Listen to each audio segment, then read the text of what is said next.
అందరికీ నమస్కారం. Welcome to Varahi news. నేను మీ వరప్రసాద్. జనసేన పార్టీ రాష్ట్ర అధికార ప్రతినిధి.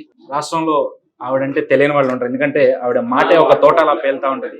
ఆవిడే రాయపాటి అరుణ. ఈరోజు రాష్ట్ర రాజకీయాల్లో కానీ ఏదైతే జనసేన టీడీపీ కూటమి మీద జరుగుతున్న విష ప్రచారాల మీద కానీ కొన్ని క్లారిటీస్ తీసుకునే ప్రయత్నం ఆవిడ నుంచి చేద్దాం.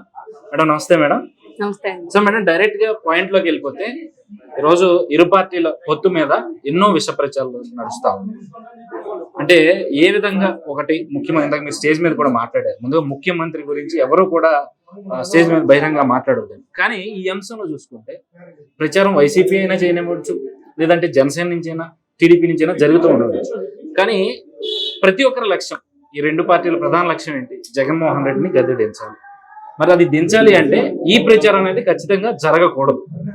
మీరు చెప్పినట్టు వాస్తవంగా గ్రౌండ్ లెవెల్లో అది కనపడుతుంది అనుకోవచ్చు అంటారు. ముమ్మాటికి ఇవాళ మనం రాష్ట్ర రాజకీయ పరిస్థితులు కనుక చూసుకున్నట్టయితే సామాన్యుడికి ఎవరికి ముఖ్యమంత్రి ఎవరు అనే డైలమా సామాన్యుల్లో లేదు. అటు ఉత్సాహంతో అభిమానంతో ఇరు పార్టీల నుంచి నాయకులు కార్యకర్తలన్నా రెచ్చగొడుతున్నారు, లేదంటే ఇద్దరు పొత్తు మధ్య ఏదో విధంగా చిచ్చు పెట్టాలని చెప్పేసి వైసీపీ అన్న రెచ్చగొడుతుంది తప్ప సామాన్యుడు ఇప్పటి వరకు రాష్ట్రంలో 4.5 ఏళ్లుగా నలిగిపోయి ఉన్నాడు ఈ రాష్ట్ర ప్రభుత్వం యొక్క తీరుతోటి. కాబట్టి ముందు ఇతన్ని దించేసి ఉమ్మడి ప్రభుత్వం వస్తే చాలు అని సామాన్యుడు ఎదురు చూస్తున్నాడు తప్ప ముఖ్యమంత్రి ఎవరు అనే డైలమా ప్రశ్న అనేది ఒక నార్మల్ ఓటర్లో లేదు. కాబట్టి దాన్ని బేస్ చేసుకుని ఇవాళ మేము కూడా కార్యాచరణ ఏ విధంగా ముందుకెళ్లాలని ఆలోచనలు వెళ్తున్నాం తప్ప ముఖ్యమంత్రి మా నాయకుడైతే బాగుండు అని వాళ్ళ నాయకుడైతే బాగుండు అని చెప్పేసి ఎవరు ఆ ఊహల్లో లేము. అత్యుత్సాహంగా ఎవరైనా కనుక ఒకళ్ళిద్దరు బయటపడ్డా దాన్ని మేము ఏ విధంగా కన్సిడర్ చేసుకోవట్లేదు. ఫైనల్ గా వచ్చిన ఆన్సర్ ఏంటి అంటే మా సైడ్ నుంచి కానివ్వండి, టీడీపీ సైడ్ నుంచి కానివ్వండి, పవన్ కళ్యాణ్ గారి ముఖ్యమంత్రి అని చెప్పేసి టీడీపీ నాయకత్వం చెప్తే ఒప్పుకోవడానికి టీడీపీ రెడీగా ఉంటది. అలాగే చంద్రబాబు నాయుడు గారు ముఖ్యమంత్రి అని చెప్పేసి జనసేన నాయకత్వం చెప్తే కళ్యాణ్ గారు ఇటువైపు, అటువైపు చంద్రబాబు నాయుడు గారు, వీళ్ళిద్దరిలో ఎవరో ఒకళ్ళు చెప్తే తప్ప మిగతా ఎవరిది కూడా అది జెన్యూన్ వాయిస్ గా అదే పార్టీ డెసిషన్ గా తీసుకోవడానికి ఛాన్సే లేదు. కాబట్టి ఇరు పార్టీల నాయకులు కూర్చుని మాట్లాడుకొని ఏ విధంగా నాయకత్వం షేరింగ్ అనేది ఉండిద్ది, ఏ విధంగా రాష్ట్రంలో పరిపాలన అనేది ముందుకు వెళ్ళిద్ది అనే దాని గురించి వాళ్ళిద్దరూ చెప్తే తప్ప మిగతా ఎవరు మాట్లాడినా ఎవరు రెచ్చగొట్టినా దాన్ని తీసుకోవడానికి కార్యకర్తలుగా మేము సిద్ధంగా లేము. అలాగే ఓటర్ కూడా ఆ విషయం గురించి ఆలోచించట్లా. ఉమ్మడి కార్యాచరణకు సంబంధించి ప్రధానంగా మేనిఫెస్టో కానీ లేదంటే సీట్ల సంబంధించి కానీ ఎలాగో అధికార పార్టీ విష ప్రచారం చేస్తుందో అది పక్కన పెడదాం. జగన్మోహన్ రెడ్డి ఏమో వాళ్ళ టికెట్లను వాళ్ళు మార్చుకుంటూ కొంతమంది డిక్లేర్ చేసుకుంటూ వెళ్తున్న పరిస్థితి కనిపిస్తాం. కానీ ఆ విషయంలో ఇరు పార్టీలు కొంత వెనకపడి అనే ఒక మాట అయితే కొంత ప్రజల్లో వినిపిస్తున్నాం. దీనికి మీరేం చెప్తారు? ఇరు పార్టీల నుంచి ఆల్రెడీ అభ్యర్థులు నియోజకవర్గాల వారిగా ఇప్పటికి రెడీగానే ఉన్నారండి. ఇక్కడ సమస్య ఎక్కడి నుంచి వచ్చింది, ఏం వచ్చింది అంటే ఇవాళ కొత్తగా జగన్మోహన్ రెడ్డి వచ్చిన తర్వాత విపరీతంగా ధన ప్రవాహం అనేది స్టార్ట్ అయింది రాజకీయాలు, ఆంధ్ర రాష్ట్ర రాజకీయాలు. అలాగే కులం సమీకరణాలు అనేవి తారాస్థాయిలో అవి ఆ కులానికి మంచి చేసినా చేయకపోయినా సరే తర్వాత అధినాయకుడు ఇప్పుడు జగన్మోహన్ రెడ్డి ముఖ్యమంత్రి అయ్యాడు. 4 మంత్రి పదవులు ఎస్సీలకి, 3 బీసీలకు 4 మంత్రి పదవులు ఇచ్చినంత మాత్రం వాళ్ళు ఎవరు స్వచ్ఛందంగా వాళ్ళ వర్క్ వాళ్ళు చేయలేదు, వాళ్ళ సామాజిక వర్గాలను వాళ్ళు అభివృద్ధి చేసుకోలేదు. కేవలం నాయకులు పదవులు వస్తే సామాజిక వర్గాలు అభివృద్ధి చెందినట్లు కాదు. కానీ ఇతను ఒక విధానాన్ని తీసుకొచ్చాడు కాబట్టి సామాజిక వర్గాన్ని బేస్ చేసుకున్నాడు, అభ్యర్థుల్ని ఏర్పాటు చేసుకోవాల్సిన పరిస్థితి వాళ్ళు నెలకొంది. కాబట్టి వైసీపీ లిస్ట్ అనేది ఫైనలైజ్ అయిన తర్వాత కరెక్ట్ గా ఆ పర్సన్ ని ఢీ కొనగలిగే వ్యక్తుల్ని పెట్టడానికి సిద్ధంగా ఆల్రెడీ ప్రతి నియోజకవర్గానికి 2-3 రెడీగా పెట్టుకున్నారు. 2-3 కూడా మళ్ళీ ఎవరికి టికెట్ వచ్చినా మిగతా వాళ్ళు ఎవరు రెబల్ గా వేయడానికి లేదు, వ్యతిరేక వాయిస్ రేస్ చేయడానికి వీల్లేదు. డెఫినెట్ గా ఆ 2 మిగిలిన టికెట్ రాని ఆశావాహులు ఎవరైతే ఉన్నారో వాళ్ళు కూడా టికెట్ ఇచ్చిన అభ్యర్థికి 100% సపోర్ట్ చేస్తే రాల్సిందని చెప్పేసి ఒక కమిట్మెంట్ తీసుకొని నాయకత్వాన్ని రెడీ చేస్తున్నారండి. ఇరు పార్టీల సైడ్ నుంచి ఇదే ప్రాసెస్ జరుగుతుంది.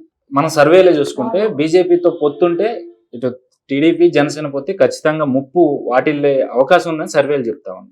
కానీ ఇరు పార్టీలు కూడా బీజేపీ పొత్తు కోసం ప్రధానంగా ఇప్పటికే జనసేన బీజేపీ పొత్తులో ఉన్నాయి, టీడీపీ కూడా కలుపుకుంటారు అనే ఆలోచనలో నడుస్తాం.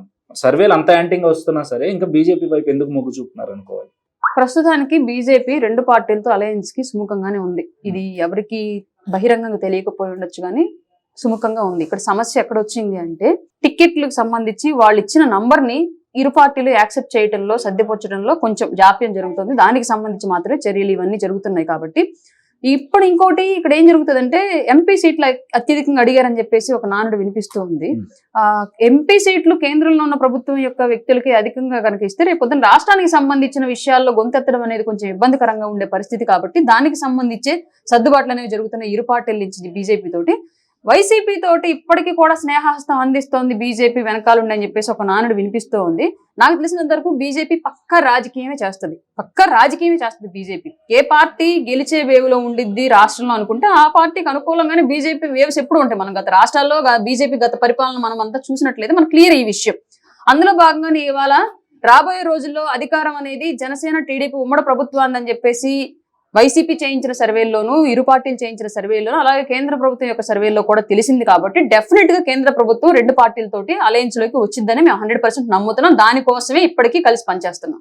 అలాగే జనసేన నుంచి వైసీపీలోకి వెళ్ళిన ఎవరైతే కొంతమంది నాయకులుగా చెప్పుకుంటా ఉన్నారు, వాళ్ళు చేస్తున్న విమర్శలు పవన్ కళ్యాణ్ ఆశయాలు గొప్పగా ఉంటాయని ఆ పార్టీలోకి వెళ్తే ఆయన తెలుగుదేశం జెండా మోయడానికి ఈ రోజు మమ్మల్ని అందరినీ కూడా పనిచేయమంటా ఉన్నారని చెప్పి చేసిన వ్యాఖ్యలు ఏవైతే లేవో వాటికి ఏం సమాధానం?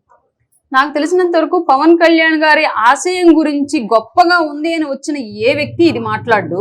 అతను ఏదో పార్టీ నుంచి పవన్ కళ్యాణ్ గారి నుంచి లబ్ధి ఆశించి ఇవాళ అది దొరకలేదు కాబట్టి మళ్ళీ గోడ మీద పిల్లిలాగా పక్క గోడ మీదకు దూకి ఇలాంటి కారు కూతలకు వస్తున్న కాకులు అయి ఉంటారు. అవన్నీ అట్లాంటి కాకులు ఎక్కువ కాలం జనసేనలో నిలలేవు.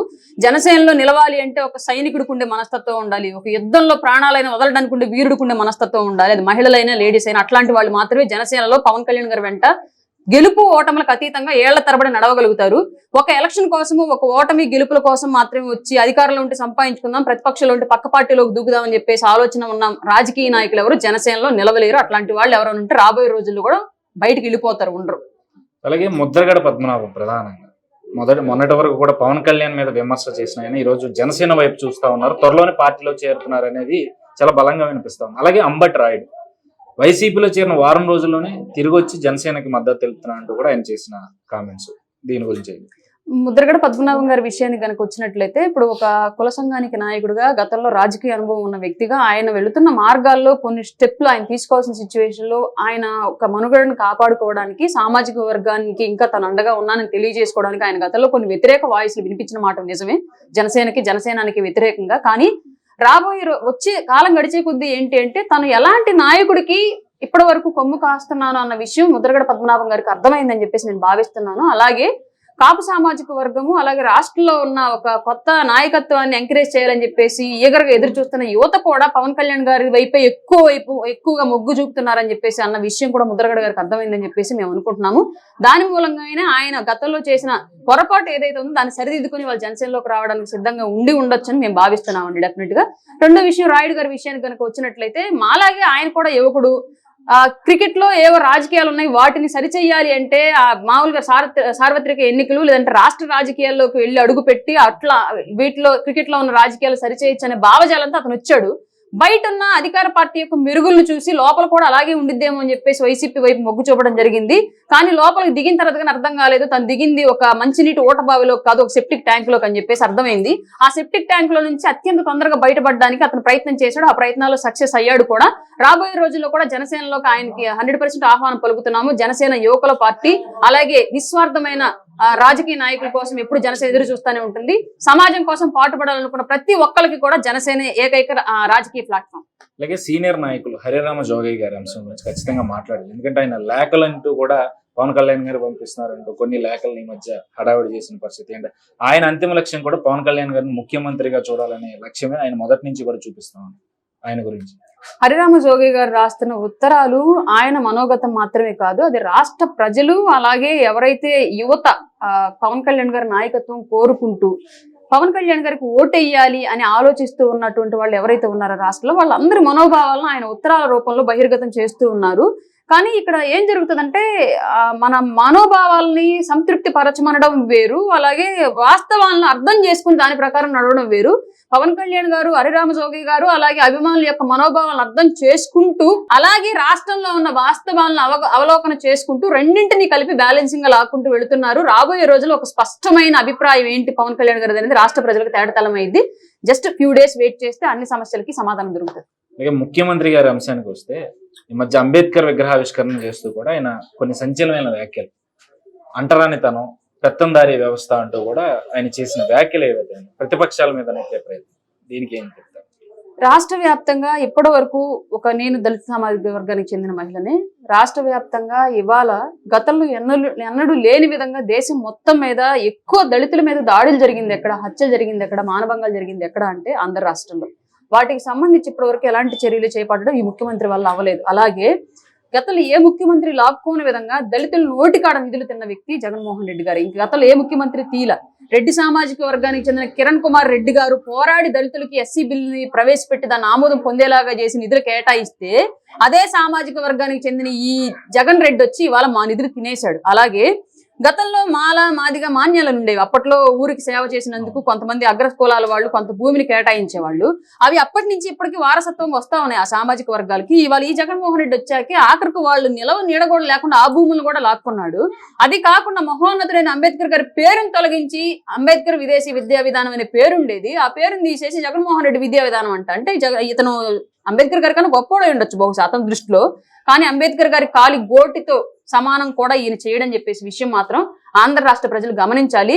విగ్రహాల మాటన విలువలను తొక్కేస్తూ, విగ్రహాల మాటను మా హక్కుల్ని నొక్కేస్తూ, విగ్రహాల మాట మా అభివృద్ధిని ఆపేస్తున్న ఈ దళిత ద్రోహైనటువంటి జగన్మోహన్ రెడ్డి గారు చేస్తున్న ద్రోహాలను దళిత సామాజిక వర్గం గుర్తించింది. 24లో ఖచ్చితంగా ఈయనకు బుద్ధి చెప్పే తీరింది. అలాగే కోడికత్తి సీను అంశం కూడా ఖచ్చితంగా ఇప్పుడు చర్చించాల్సిన అంశం. గత 4 రోజుల నుంచి కూడా వాళ్ళ కుటుంబం నిరాహార దీక్ష చేస్తా ఉంటే కనీసం ప్రభుత్వం పట్టించుకోలేదు. వాళ్ళ ఆరోగ్యం ఎలా ఉందని చెప్పి డాక్టర్లు పంపించి టెస్టులు కూడా చేయించిన పరిస్థితి కనిపిస్తుంది. దీని ఎట్లా పాములు పట్టేవాడు పాము కాటికే బలైనట్లుగా జగన్మోహన్ రెడ్డిని అధికారంలోకి తేవడానికి ప్రయత్నించిన వ్యక్తి జగన్మోహన్ రెడ్డి యొక్క కుట్రలకే బలవుతున్నాడు అనడానికి ఇది ఒక ప్రత్యక్ష తార్కాణం. ఇవాళ జగన్మోహన్ రెడ్డిని సపోర్ట్ చేస్తున్న అందరి పరిస్థితి భవిష్యత్తులో ఇలాగే ఉండిద్ది. ఇవాళ వివేకానంద రెడ్డి గారి హత్య కేసులో సహకరించిన వాళ్ళందరూ ఎలా మరణించారో తెలుసు. ఇవాళ కోడికత్తి పొడిచి అతనికి అధికారం రావడానికి సహకరించినటువంటి కోడికత్తి సీన్ కూడా ఇవాళ అలాగే ఉంది. రెడ్డి సామాజిక వర్గానికి చెందిన వాళ్ళు హత్యలు చేసిన బయట తిరుగుతున్నారు. అలాగే జగన్మోహన్ రెడ్డి గారి యొక్క కేబినెట్ లో నాయకులుగా ఉన్న వాళ్ళంతా కూడా హత్యలు చేసి డోర్ డెలివరీ చేసిన బయట తిరుగుతున్నారు. కానీ ఇతను గెలుపు కోసం పోరాడిన ఒక సామాన్యుడు, ఒక దళితుడు, అతి పేద వ్యక్తి అయినటువంటి కోడికత్తి సీన్ ఇంకా బెయిల్ కూడా నోచుకోకుండా జైల్లో ఉండడం అనేది ఖచ్చితంగా ఇది జగన్మోహన్ రెడ్డి చేస్తున్న కుట్ర. అతను బయటకు వస్తే ఏవో వాస్తవాలు బయటకు వస్తాయి, ప్రజలకు తెలుస్తుంది. ఈ ఎలక్షన్ లో అతను చెప్పే వాస్తవాలు ఈ ఎలక్షన్ లో ఇతను ఓటమికి కారణం అవుతాయని చెప్పేసి భయంతోనే అతను ఇప్పటి వరకు బయటకు రానివ్వకుండా జాగ్రత్త పడుతున్నాడు జగన్మోహన్ రెడ్డి. ఇంకా ఎంతో కాలం లేదు, ఇంకొక 2 నెలలు 3 నెలలు మాత్రమే ఆ కోడికత్తి సీన్ లోపల ఉంటాడు. అతన్ని ఈ లోపు ఏమీ చేయకుండా కనుకుంటే రాబోయే ఉమ్మడి ప్రభుత్వంలో అతన్ని బయటికి తీసుకొచ్చి వాస్తవాలు ఏంటని అతనితో చెప్పించి అతనికి శిక్షణ ఏ విధంగా, చట్టపరమైన చర్యలు ఏ విధంగా ఉంటాయో, అతనికి విముక్తి ఏ విధంగా లభించిందో రాబోయే జనసేన టీడీపీ ప్రభుత్వం మాత్రం డెఫినెట్ గా ఫాలో అయ్యిద్ది. ఈ 3 నెలల్లో అతను ఏమన్నా జరిగితే మాత్రం అది ఖచ్చితంగా జగన్మోహన్ రెడ్డి చేసే హత్యగానే భావించాలి. సో ఫైనల్ గా జన సైనికురాలుగా అండ్ అధికార ప్రతినిధిగా మీ జన సైనికులకి ఏం చెప్పదలుచుకుంటారు? జన సైనికురాలిగా ఒక వెర్షన్ ఉంటుంది, అధికార ప్రతినిధిగా ఒక వెర్షన్ ఉంటుందండి. 2 వెర్షన్లు కలపడం అంటే కష్టం. అధికార ప్రతినిధిగా ఇవాళ నా నాయకుడు ఏ నిర్ణయం తీసుకున్నా అది 100% శిరసావహిస్తూ ప్రజల్ని గ్రామాల్లోనూ స్టేట్ వైడ్ గా ఉన్న నాయకత్వాన్ని కలుపుకుంటూ వెళ్ళటం నా బాధ్యత. ఎన్ని ఇబ్బందులు ఎదురైనా సరే ఆ జెండా వదిలేది లేదు, ఆయన నిర్ణయానికి ఎదురు తిరిగేది లేదు. ఒక జన సైనికులుగా చెప్పాలి అంటే మాత్రం పవన్ కళ్యాణ్ గారి లాంటి ఒక గొప్ప నాయకుడిని కోల్పోవడానికి, ఒక గొప్ప నాయకుడి యొక్క నాయకత్వాన్ని కోల్పోవడానికి ఈ రాష్ట్రం సిద్ధంగా లేదు. ఆయన నాయకత్వం ఈ రోజు రాష్ట్రానికి అవసరం కాబట్టి డెఫినెట్ గా ఆయన్ని అధికారంలోకి తీసుకొచ్చుకునే దిశగా ఆయన చెప్పిన బాటలోనే నడుస్తూ ఆయనకు కూడా ఈ రాష్ట్ర అధికారుల భాగస్వామ్యం ఉండాలని చెప్పేసి మనస్ఫూర్తిగా కోరుకుంటున్నాను.